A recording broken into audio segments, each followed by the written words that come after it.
राम राम मेरे सनातनी भाई और बहनों। अभी श्राद्ध पक्ष चल रहा है तो लोग फेसबुक पर तरह तरह के कमेंट कर रहे हैं।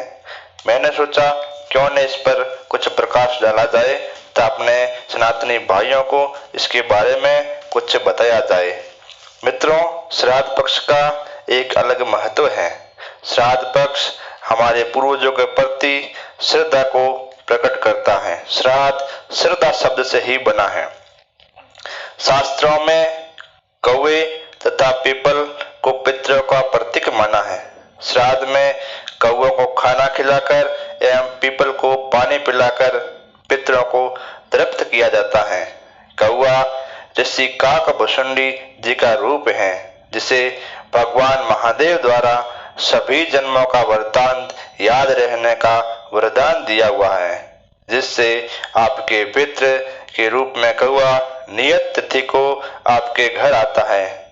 दोस्तों, कई बार माता पिता की कोई इच्छा अधूरी रह जाती है या बिना बताए उनका देहांत हो जाता है, तो ऐसे समय में उनकी इच्छा दब जाती है तो लाख कोशिश करने पर भी कौवा भोजन नहीं करेगा जब तक कि उसकी इच्छा का कोई अनुमोदन नहीं करेगा या निवारण के लिए नहीं कहेगा। दोस्तों, यह अंधविश्वास नहीं है। हम गांव में रहते हैं, हमें पता है, कई बार हमने प्रयोग किए और देखा है कौवा उस श्राद्ध की खाने पर नहीं आता है। दोस्तों, देखा जाए तो ऐसे बिना श्राद्ध के कौवा बालक के हाथ में से रोटी भी छीन लेता है। श्राद्ध पक्ष तथा बारहवीं के दिन इस का विशेष महत्व है। कौवा यमराज का संदेश वाहक है। कौवे को कई चीजों का पूर्वानुमान हो जाता है। मेहमान आने तथा कोई बुरी घटना होने के अंदेशों में कौवा हमें सूचना देता है। हमारे पूर्वजों की तृप्त आत्माओं को कौवों को भोजन के द्वारा तृप्ति मिलती है।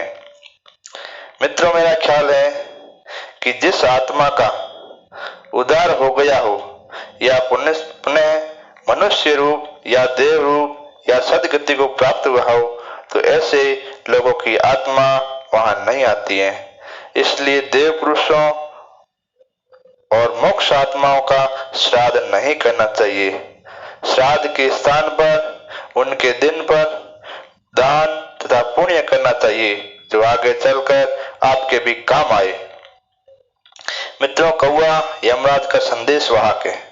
जब मुक्ति होने पर यमराज उसे अपने चंगुल से मुक्त कर देता है, तो फिर किसको संदेश देता है कि हमें तृप्ति हुई या ना हुई।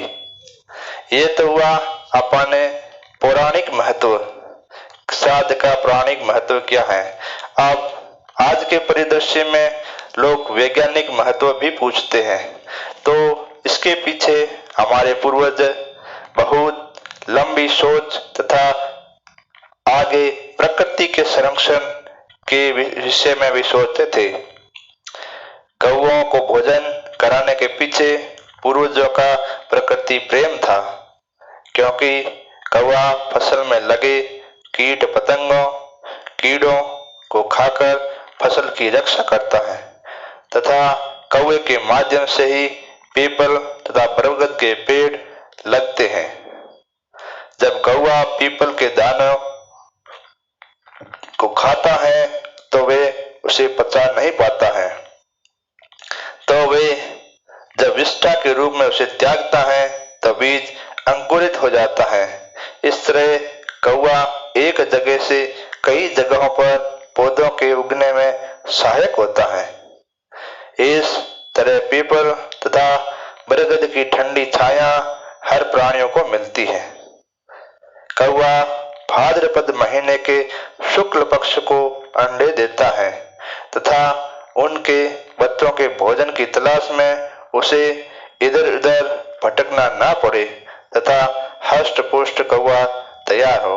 इसलिए आशोज बदी पक्ष में श्राद्ध पड़ता है तो श्राद्ध में कौवों को भोजन कराया जाता है। हमारे पूर्वज प्रकृति प्रेमी थे।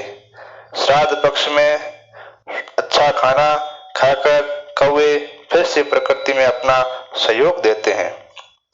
हमारे पूर्वज सुबह उठते ही सबसे पहले अपना खाना नहीं खाते थे,